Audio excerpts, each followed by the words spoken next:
Whoa, prices are dropping. A coffee used to be $5 and now it's $3. Maybe I should wait. What if it gets even cheaper? But wait, why is my favorite store shutting down? And why is everyone losing their jobs? This was supposed to be good, right? Let's talk about deflation. It sounds great at first, but can actually be way worse than inflation. Here's why. Deflation is when prices drop across the economy over time. The same dollar buys you more than it did before.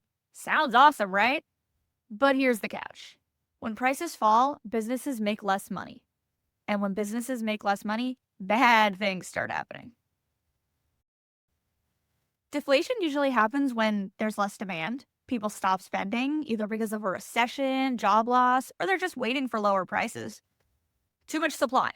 Companies produce more than people are buying, so they cut prices to move products. Debt gets worse. If prices fall, but you still owe the same amount on your loans, your debt becomes harder to pay off. That's rough. Here's the problem. When prices fall, companies earn less, so they cut costs, meaning fewer jobs and lower wages. That leads to even less spending, which makes prices drop even more. It's a vicious cycle. This happened during the Great Depression, in Japan's lost decade, and after the 2008 financial crisis, and it took years to recover.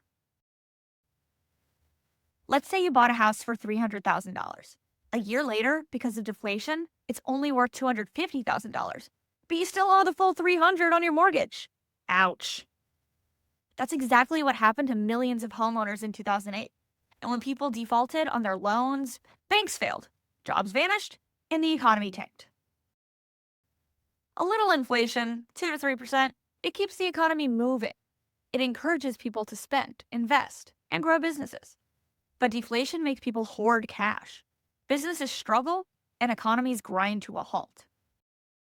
You've probably heard the phrase cash is king. And in a deflationary economy, your money does buy more over time. But here's the problem. If businesses shut down, people lose jobs, and the economy freezes. So what's the point of having all that cash if there's nothing left to buy?